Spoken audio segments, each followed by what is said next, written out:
Hello, I'm Patty Simpson with Simpson Math. In this video, we're going to learn about the expected value. In a previous video, we talked about the weighted mean. And that's really all an expected value is. It's just a weighted mean. It's just an average. That's all it is. So we have this fancy formula that says that the expected value is the mean. Remember, we use that mu to represent the mean. And the way we're going to get it is we're going to take each one of our random variable outcomes, each one of those values for our random variable, and we're going to multiply them times the probability of that outcome occurring, and we're going to add them all together. So to find the expected value, first we're just going to create a probability distribution where we have to decide what are our possible outcomes. And those possible outcomes are going to be our x values, or our random variable values. Then we're going to determine the probability of each of those outcomes. Then we just take the random variable, those outcomes, and multiply them by our probabilities and add them together. So let's go through an example. Roll a six-sided die. What's the expected roll? First thing we're going to do is create a probability distribution. So we need to know what are the outcomes. Well, if I roll a six-sided die, I could roll a 1, a 2, a 3, a 4, a 5, or a 6. Those are my random variables. Then we're just going to determine the probability of each of those. So what is the probability that I roll a 1? Well, there's 1 out of 6 sides. So the probability I roll a 1 is 1/6. There's 1 2 out of 6 sides. So the probability I roll a 2 is 1/6. There's 1 3 out of 6 sides. So the probability I roll a 3 is 1/6. And that's true for the rest of the numbers as well. The probability of each is 1/6. I have created a probability distribution. This gives all my possible outcomes and the probability of each of them. Now, once I have that, then it's nice and easy, because all I'm going to do is take my random variable and multiply it times the probability of it occurring. So I'm just doing that, that outcome times its weight, or times its probability. So 1 times 1/6, I'm going to multiply 2 times 1/6. I'm going to multiply 3 times 1/6. I multiply 4 times its probability, the 5 times its probability, and that outcome times its probability. And then once I have those products, I'm just going to add them together.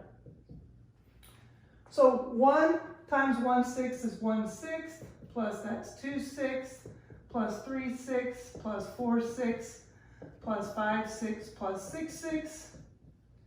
Which equals 21/6. Do some reduction, reduce by 3, and I have 7/2. Or you could say 3.5, 3.5, 3.5. So my expected value, or the average roll, would be 3.5. That would be my average roll. In other words, sometimes I'm going to roll 1, sometimes I'm going to roll 6. But if I roll the dice over and over again and I add up my rolls and divide by the number of rolls I have, on average, I'm going to roll a 3.5. So all expected value is a weighted mean. We'll look at more examples in the next video. And in this video, we're going to look at the expected value of a game. So the expected value is just a weighted mean. It's just the average. So here we have a game where we are going to draw a marble from the bucket. If a red marble is drawn, the player is going to win $2. If a blue marble is drawn, the player wins $1. And if a green marble is drawn, the player doesn't win anything. We want to know what's the expected payout for the game. So in other words, if I'm running the booth that's where the players are coming up to me, on average, how much will I have to pay out? So the first thing we do when we're finding the expected value is we create a probability distribution. So we have to look at the possible outcomes here. And if we look at this game, the possible outcomes are, well, we could win $2, we could win $1, or we could win $0. So those are my random variable, those are the possible outcomes. I could $2 payout, $1 payout, or pay out nothing. Then I have to come up with the probability of each of those outcomes occurring. So next I'm going to come up with the probability of each of them.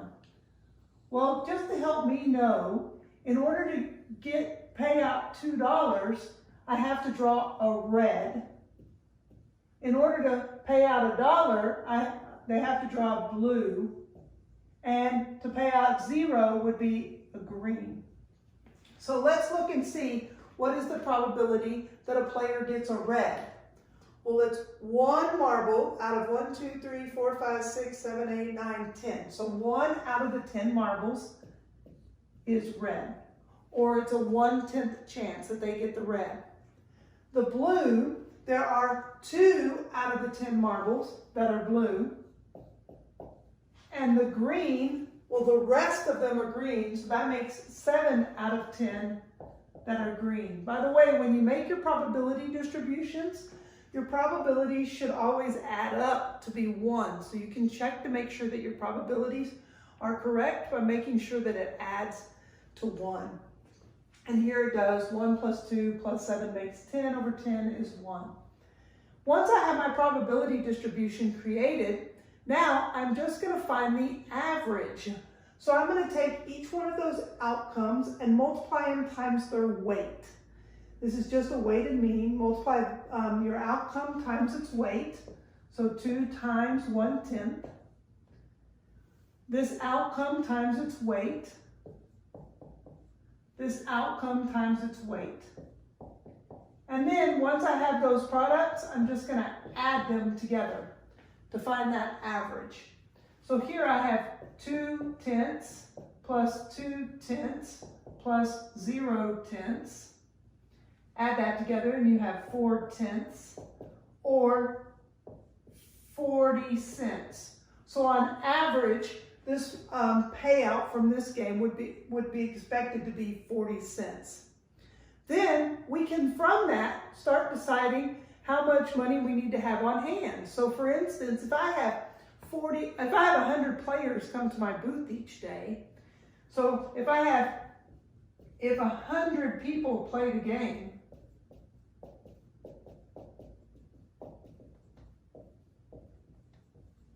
I can expect, how much do I expect to pay out?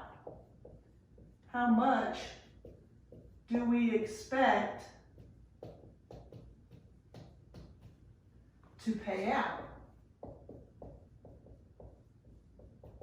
Well, if you're paying out 40 cents on average per player, notice I'm not paying any one player 40 cents. But on average, that's how much I'm going to be paying. So if some people make $2 and some people make $1 and then a bunch of people make $0, it will average together to be 40 cents. That's what I expect. So if 100 people play, then I would just do that 40 cents times the 100 people that are playing, which makes $40. I would expect to pay out $40. Let me make one little change to our problem. Here, I'm not making any money if I'm running this booth. So to help me make some money, I'm now going to charge the people who are playing the game. I'm going to charge them $1 to come play. So if the game costs $1 to play,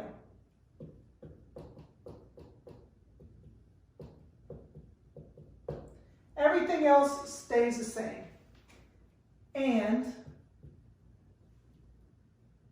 the game consists of drawing a marble from the bucket.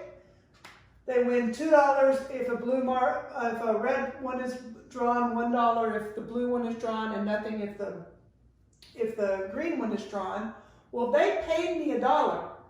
If they draw the red one, now I'm going to give them $2. But really, they're not winning $2. They're now only winning $1. So really, my red will just be $1. My blue is no longer $1. It's now 0. They paid me $1 to play, and I give them their $1 back. And then if they roll a green or they pull out a green, they're actually losing $1 because they paid me $1 to play. But I would find my expected value the exact same way. I would just take my outcomes and multiply them times the probability. Notice the probability here did not change because there's still the same number of marbles in each, in the bucket. So the probability remains the same. Now I do my multiplication and I get 1/10. This is 0. And I'm subtracting 7/10. So I have a -6/10. Or on average, I'm now going to make 60 cents. I'm going to have a -60-cent payout. I'm going to make 60 cents on average on each customer that comes out. So if 60 people, if 100 people come and play again, then how much do we expect to pay out? Well, we don't. In fact, I'm going to make $60. I'm going to not pay out. I'm going to get a negative $60 payout, so I'm going to make $60 on this game. So charging them $1 will help me to make some money on there. In fact, anything more than 40 cents, and I would have made money on it. If I had charged 40 cents, we would call that a fair game. It would come out even. I would break even at the end of the day. So here's an example of finding the expected value. In this video, we're going to look at the expected value for an insurance company and their life insurance policies. So remember that the expected value is just a weighted mean. So on average, how much does the insurance company make off of each of its customers? So here we have an insurance company offers Texas adults between the ages of 25 and 35 a $100,000 life insurance policy for $300 a year. The yearly death rate for Texas adults between the ages of 25 and 35 is $250 per 100,000 residents. We want to know what's the expected value per customer, or what's the average amount that they're going to make off of each customer for the insurance company at the end of 1 year. And if the insurance company has 10,000 customers, what's the expected profit? So when we're finding expected value, the first thing we want to do is look for the possible outcomes. In this case, if I buy a policy, the two things that can happen are I can live or I can die. So those are the outcomes there. I can live or I can die. Now we want to quantify those outcomes. In other words, what quantity is associated with living? And that quantity is going to be my random variable. So in this case, if I live, I am paying the insurance company $300. Or the insurance company is going to make $300 off of me. However, if I die, the insurance company is going to pay my family $100,000. So they lose $100,000. Those are my random variables. Now I need to find the probability of each of those outcomes. So we find the probability of each of those outcomes. It tells us within the problem that 250 out of 100,000 residents die. So we know that the probability someone dies is 250 out of 100,000. That means that the complement of that is going to be the probability that someone lives. So the probability that someone lives is 100,000 minus the 250, which gives me 99,750 out of the 100,000. So now that I have my probability distribution written, now all I do is take my random variable and multiply it times the probability of the outcome. I do that for each one of them. So I'm going to take 300 times that 99,750 over 100,000. And I'm going to take the negative 100,000 and multiply it times the probability that someone dies. And I'm going to add those two values together. So that's how we find the expected value. It's just this weighted mean where we take the amount times the probability, each one of those, and then add those values together. So now we just do a little math, and this outcome, this is 29,925,000 out of 100,000. Is that 300 times 99,750? Here, well, a positive and a negative makes a negative. Let's just write the negative. Then I'm going to end up with 1, 2, 3, 4, 5, 6 zeros. So 25 million there out of 100,000. I just subtract and I end up with 4,925,000 over 100,000. Or do the division, boom, boom, divide by 100. Each customer, the insurance company is making $49.25 off of.